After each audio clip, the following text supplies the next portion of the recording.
Okay,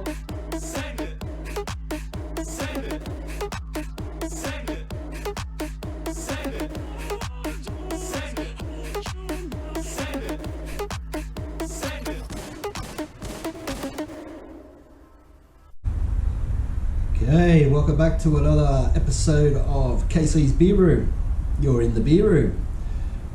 So we're on the eve of the big election. I'm not going to jump on the political agenda and start telling you who to vote for, but vote one, KC's Beer Room, or vote one, Aussie Craft Beers. Whatever you do, just vote for whoever you think is going to do the best for our area. Fuck ScoMo, fuck Albanese. Just remember, vote for your member, not for the Prime Minister. So, get that out of the way. Another big game tonight, Friday night. Parramatta playing Manly, coming up soon. It's the time now, 6:43. So another hour and a bit. Looking forward to that. Hopefully we can get over the loss from the Roosters last weekend and get back on the winning circle. Not sure if my mate Tommy's playing. I'm tomorrow. I walk like a puppet. I just got to catch the ball and I just got to run. Anyway, that's my impersonation, Tom. Anyway, hopefully the Eagles get up, have another good shoving tonight and get back on the winning circle. Fuck you, Tom. Anyway, so as you can see, we will be trying from James Squire. It is a subsidiary company of Lion Nathan, so it's not really a craft beer. Well, it is, but it isn't. They've been around since 1998, so they've been around for a little while now. They're in the city somewhere. The Malt, what do they call it? Malt Shovel Brewery, something like that. The Malt Shovel Brewery.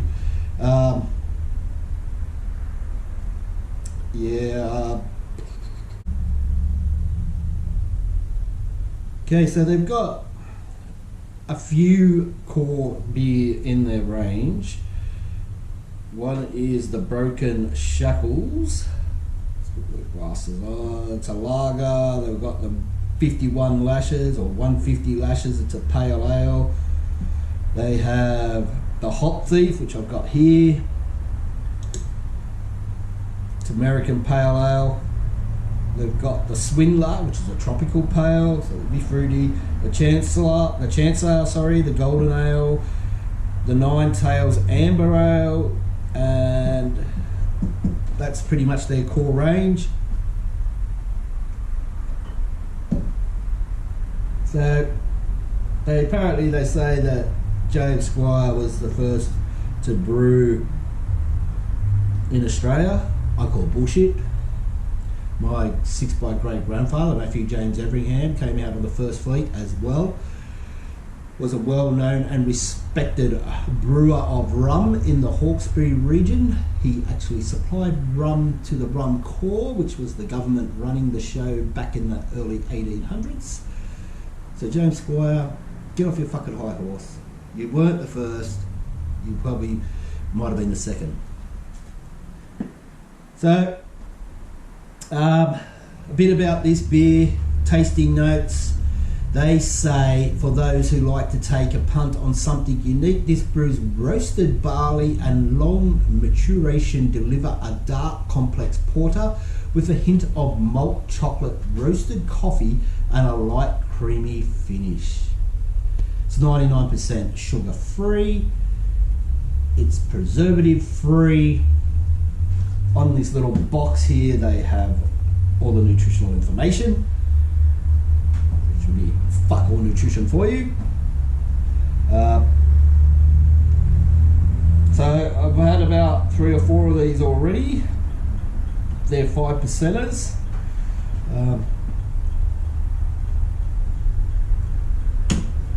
Enough talk. Let's crack the next one open. They're not a twist top, so it's good for your home brew. You can reuse these bottles. Well, actually, you can reuse twist tops if you really want. They pop back on just the same. So straight out of the bottle. Not too much of a smell coming off that. I like to give this a good vigorous pour just to get that nice frothy head up. Oh, I wasn't expecting it to go that much.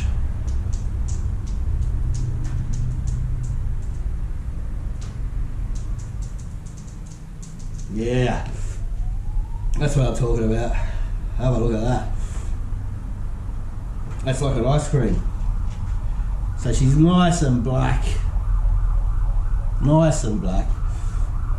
I'll do the obligatory photo quickly.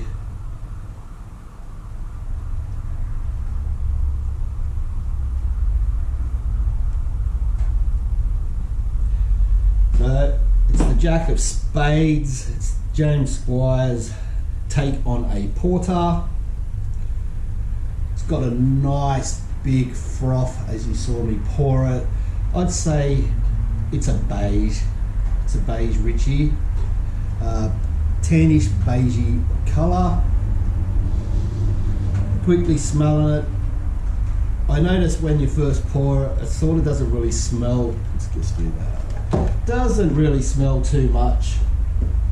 But the longer it sits in the glass, I did notice it starts to put off a bit of a nice smell.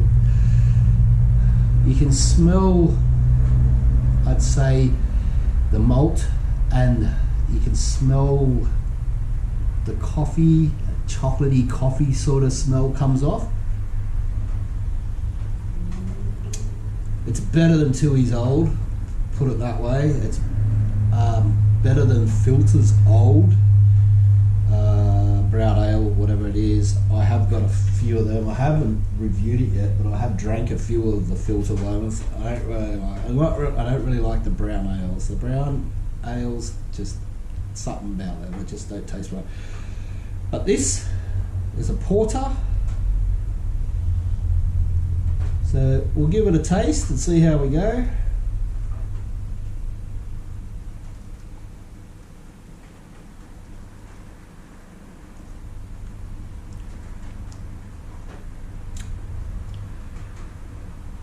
So you can really taste the bitterness. It is quite bitter. It's got an IBU of 50, so it's getting up toward into the bitter end of the scale. The hops they've used are Dr. Rudy, I think. Never heard of Dr. Rudy, but from that flavour, it's more of the florally, resiny type hop, not the fruity hop, which you would expect to be in a stout. You wouldn't expect to have fruitiness in a stout or a porter. You can taste the chocolatey, you can taste the bitterness from the chocolate and the coffee as well. Like those flavourings, chocolate and coffee, are bitter, as well as the hops, which gives it, I guess that's why it's such a high rating in the IBU scale, International Bitterness Unit.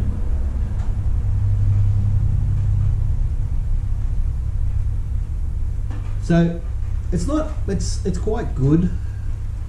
I'm not sure what you call this. Like, it's not really a craft beer, but well, maybe it is. I don't know.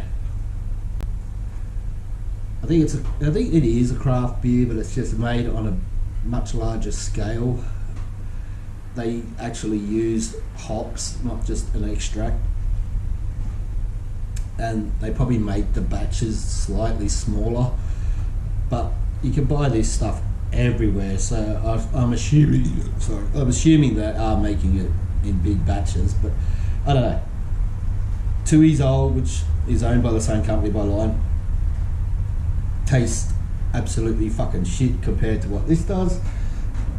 And seems though it's getting into the cooler months, 40 degrees in here.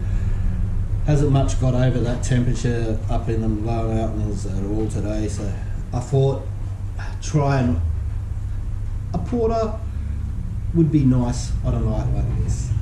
And we'll be probably trying a few more through the winter months as well, but I won't bombard you with all stouts and porters, just one every couple of weeks or 3-4 weeks, one a month maybe. So I'll give this another taste.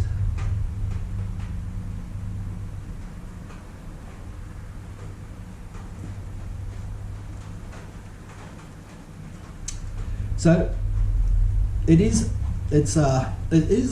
not a heavy stout. It is quite I don't know, say light to medium body. It's got a nice amount of that roasty, burnt sort of taste to it, and you do get the taste, sort of like a coffee tone to it, coffee. So for me to rank this, I'm going to rank this. Look, I'll give it a send it, because I actually quite enjoy it. $22 for a 6-pack at Theo's down at the Lapo. So send it out of 5. I'll give it 2.999999999999999998. So until next time, enjoy your weekend. Don't forget to vote KC's Beer Room or Aussie Craft Beers. Fuck the rest. And remember, as always, pocket send it.